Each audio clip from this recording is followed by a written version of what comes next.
with catalysis. That is the unit of surface chemistry. In catalysis, today we shall take up some importance of solid catalysts. Especially we are taking solid catalyst into consideration. So importance of solid catalysts will be today's topic for us. Importance of solid catalysts.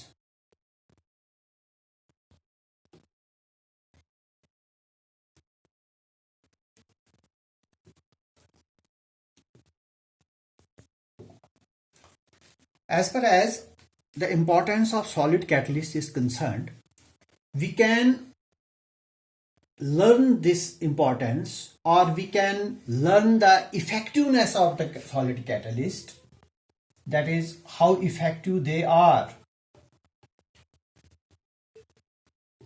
their effectivity, their effectiveness in increasing the rate of reaction.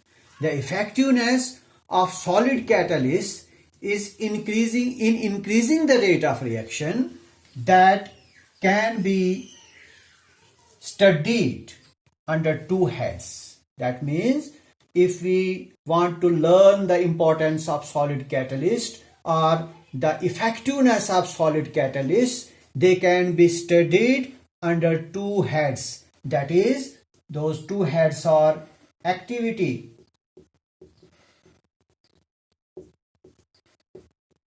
and another is selectivity.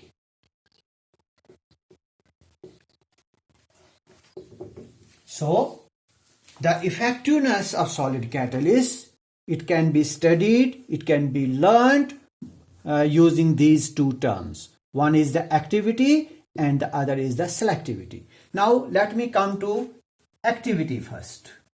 What is activity? Now what is activity?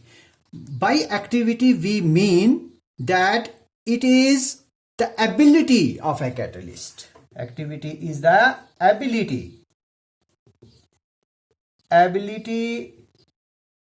of a catalyst to increase the rate of reaction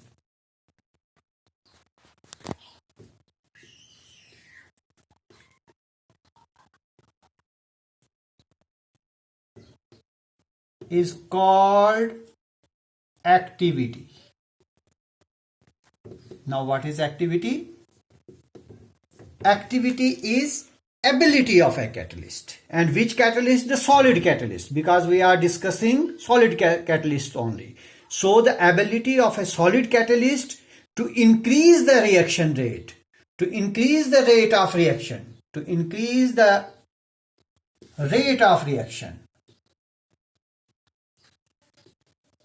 is called activity. It means that if a catalyst has faster rate of reaction, we can say that it has higher activity.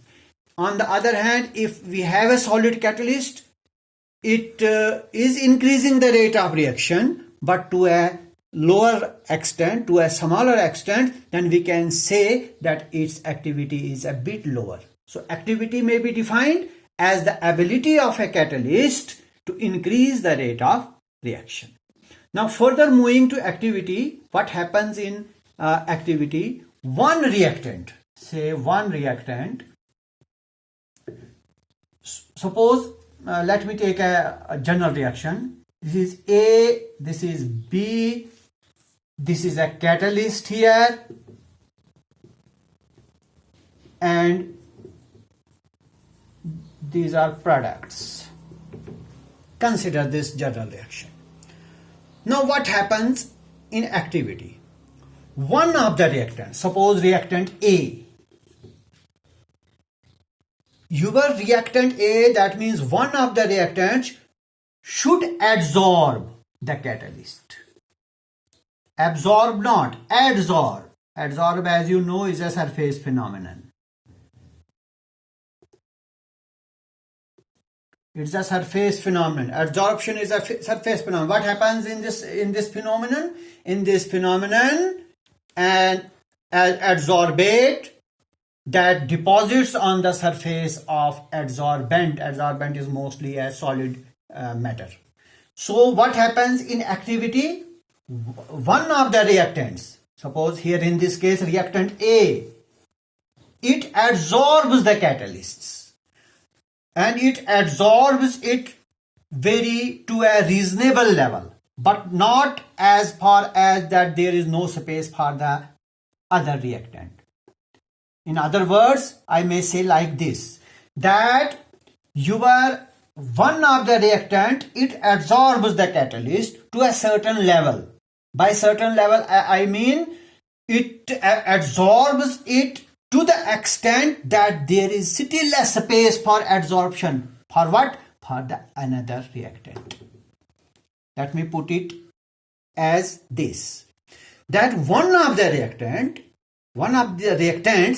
it adsorbs the catalyst to a reasonable level, to a particular level, so that there is still a space for adsorption, and that space should be left for what? For the reactant B. So this is how activity goes on. In activity, what happens? One of the reactant that adsorbs the catalyst to a certain level, and then there remains a space for the reactant B, that is the second reactant. Then second readsorbs the same, and this is how activity takes place. In activity, we must remember, if we move to the modern periodic table, from group number 5, it is important to note, from group number 5 to group number 11. As you know, there are 18 groups in modern periodic table. So groups, groups were the vertical columns in the periodic table. So from group number 5 to group number 11, what happens? The activity increases. This activity increases from group 5 to group 9, and from this group, that is in between these 7 to 9 group, the activity is maximum. This is very important to note. That is, activity increases from group 5 to group 11 in the modern periodic table. But when activity is maximum in group number 7 to 9. That is 7, 8 and 9. Let me take an example in this case, in activity.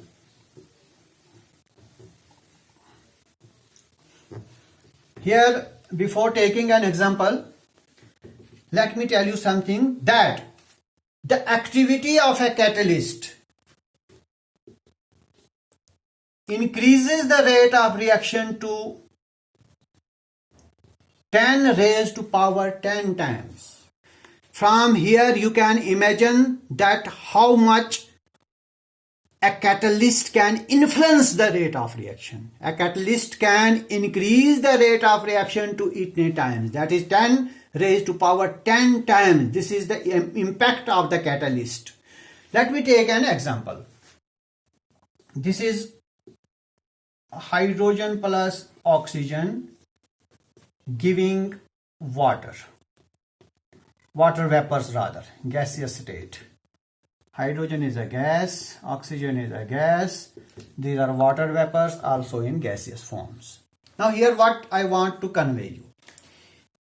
If we keep hydrogen and oxygen in a container, suppose we keep hydrogen and oxygen in a container, we can do so for as much time as we wish, as we want. No reaction will take place between two if we keep them in a container.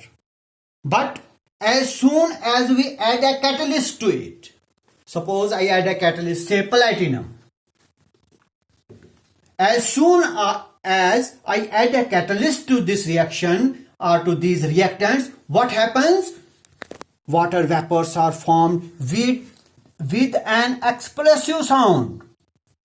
Explosion takes place. Explosive sound is heard as soon as we add a catalyst, that is your platinum. So what platinum has done? Platinum has increased, not only increased the rate of reaction, but it has made the reaction explosive. So this is the impact of a catalyst in a reaction. In this example, what I said, when hydrogen and oxygen are kept, we can keep them. We can keep them for as long as we wish to do so. But as soon as we add a catalyst, for example platinum, what happens? Water vapors are formed with an explosive sound. So this is the impact of a catalyst. Now this is all about the activity. Now another aspect of effectiveness of a catalyst is selectivity. Selectivity.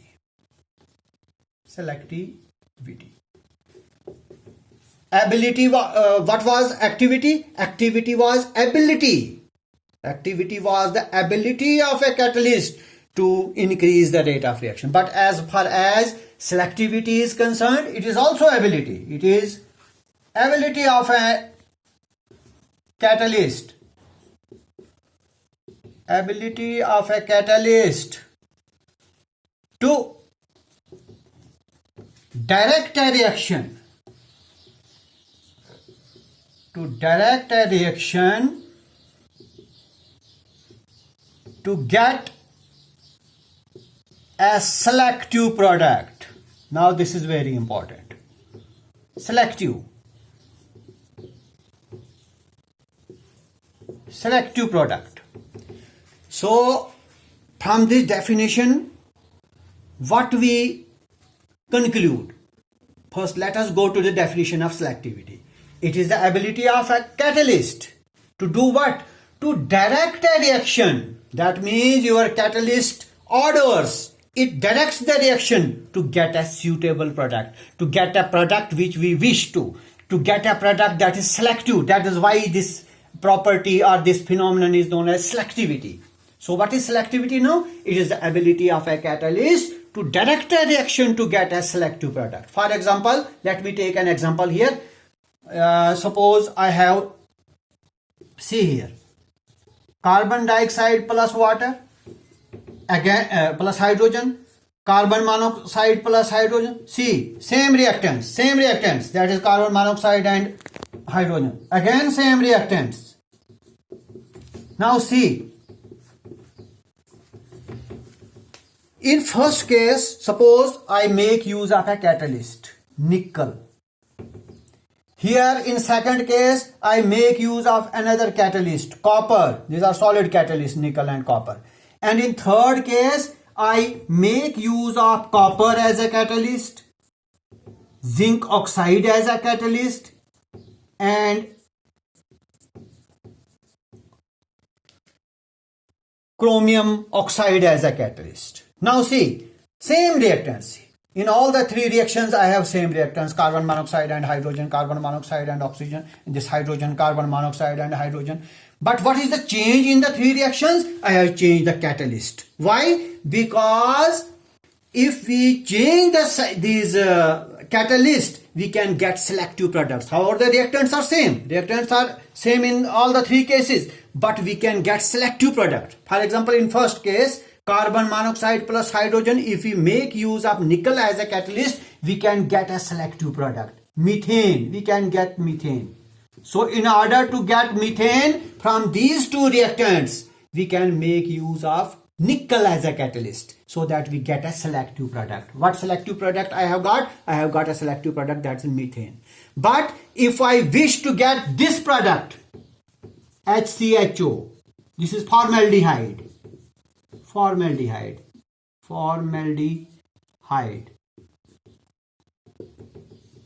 or its IUPAC name is methanol. This is methanol or formaldehyde. If I wish to get this selective product, I should make use of some other catalyst, and here the catalyst used is copper. Why I have used copper? To get a selective product. However, the reactants are again same.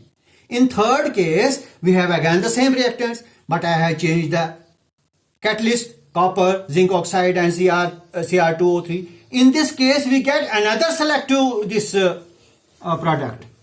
that is methyl alcohol. This is methyl alcohol, or methanol. This is methanol.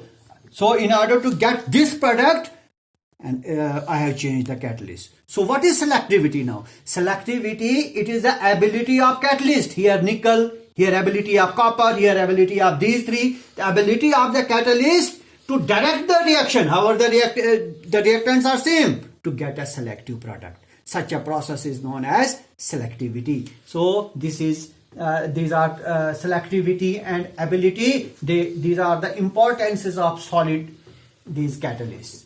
Then we have some other catalyst also known as enzymes. These are biological catalysts. Biological catalysts.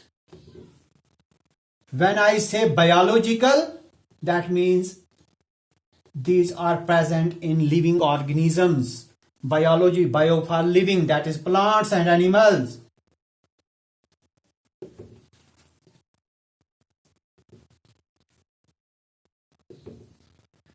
You know that various reactions, they take place in plants and animals, that is in living things.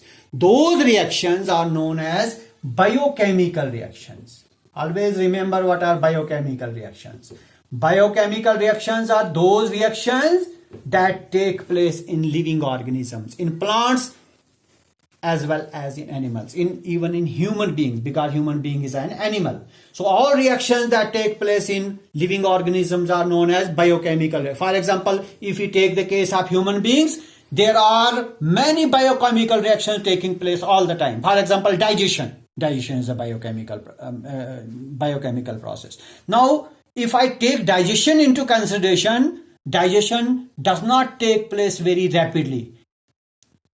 Digestion takes a lot of time, say hours together, 10 hours, 20 hours to digest the food. But if it takes so long time to digest the food, there will be an emergency in the body, because our body will not get blood. So in order to get blood immediately, to get blood immediately in the body, we should have certain substances so that the rate of these reactions should increase. And what are those substances which should increase the rate of reaction? Those are the enzymes. So what are now enzymes? Enzymes are the biological substances. They are the biological catalysts in plants and animals which increase these rates, the rates of biochemical reaction. For example, we take glucose, C6H12O6. We take this food, but when this enzyme gets added to it, that is zymase, what happens to your glucose? It converts into ethyl alcohol. That is a simpler food. Ethyl alcohol plus carbon dioxide. So what has helped in this biochemical reaction? Zymase. So what is zymase now? Zymase is an enzyme. That is, it is a biological catalyst. Similarly, if I take some other example, say C12H22O11. This is maltose.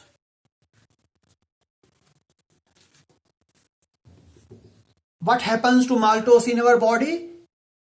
An enzyme known as maltase, it converts this maltose into glucose. That is a simpler food.